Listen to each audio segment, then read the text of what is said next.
You know what I think? I think that we're all in our private traps, clamped in them, and none of us can ever get out.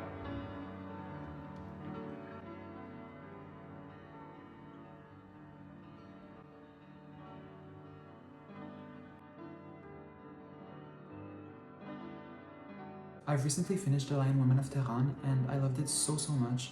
This is honestly like the kind of book that makes me want to write a book of my own one day. If you're not familiar with it, the story unfolds against the evolving social and political landscape of Iran, stretching all the way back from the 1950s to the 1980s and finally to present day. We witness the country move through different regimes and we see the consequences that each of these regimes engendered on the lives of Iranian civilians, especially Iranian women. And this is really the heart of the story. Iranian women are at the forefront of the story in every single sense. As you probably know, generations of women in Iran have endured and are still enduring political violence and systemic oppression. And the book gives this injustice and the resilience of these women the spotlight that they deserve. And I genuinely think that anyone would benefit from reading this book. And I know that it might seem from the description like a very dark read, but it really is not. Even through all of the trauma, there is so much beauty in the book. Friendship, love, and family are embedded in literally every single page of the book. And yeah, this was absolutely a 5-star from me. On another bookish note, Christmas is approaching and with it my birthday as well. If you didn't know, I am born on December 24th, so my birthday and Christmas basically fuse into the same celebration for me and my family. And every year we have the tradition of making gift wish lists.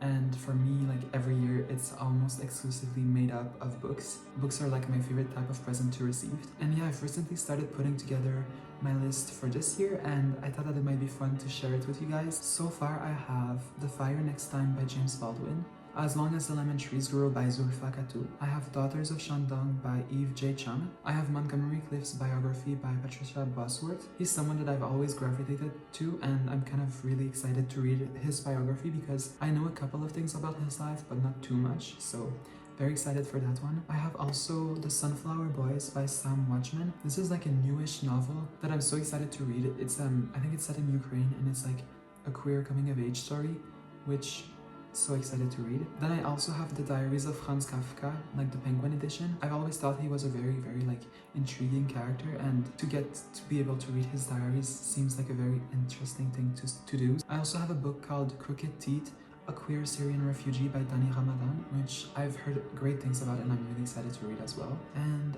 then I also have, oh yeah, I have an Agatha Christie novel called Absent in the Spring.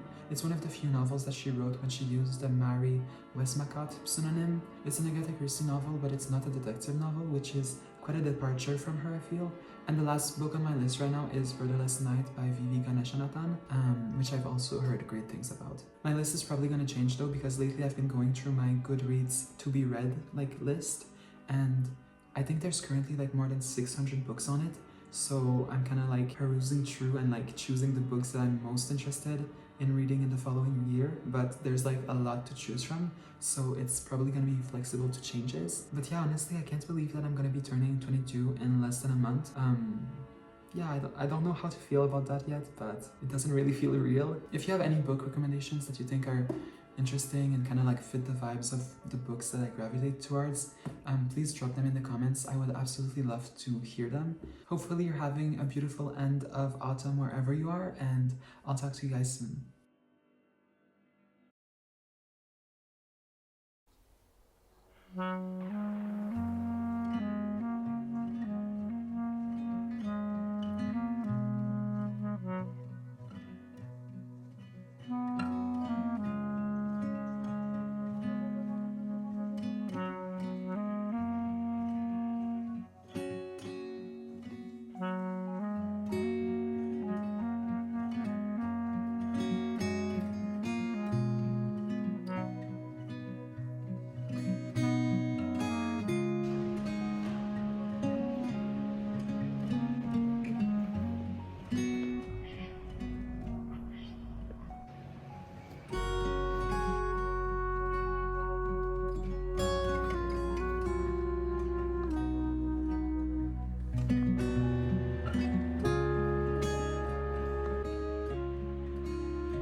Hey, it's currently 4:04 here in the afternoon. It's quite strange, we're almost mid-December and like there's no snow here. And I come from Canada, so I'm pretty used to having like a lot of snow, but here there's no snow yet. First of all, I wanted to let you know that I've started this book.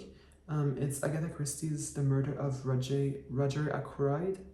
I have no idea how to pronounce that name, but I'm really liking it so far. I'm currently, I think at page 110, so like about here in the book, and it's not my first Agatha Christie novel.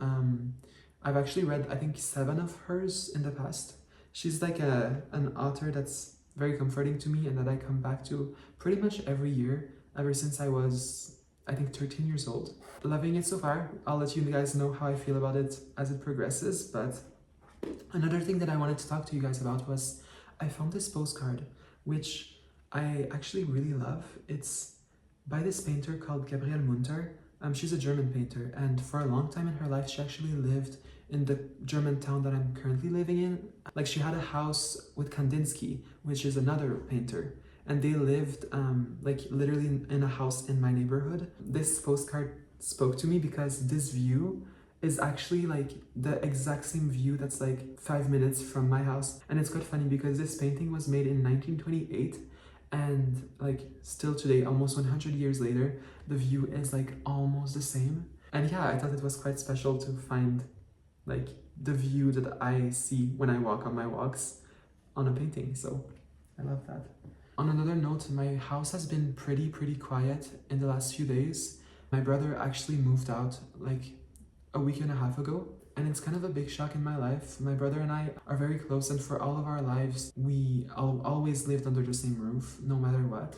There's an energy missing for sure in the house. And also, he's not only not in the house, but he's like all the way across the ocean. Like, he's back in Canada, so I can't see him or talk to him as much as I used to. And the time difference also makes it more complicated for like phone calls and stuff. And yeah, his absence has kind of affected me a little bit, but I try to look on the positive side. Also, I've been watching a lot of movies recently, and I thought that it might be fun to just do like a little quick enumeration of the movies that I've seen in the last weeks and give you like a quick like rating out of 5 stars for each of them. So yeah, first I've watched Interstellar, 4.5 stars.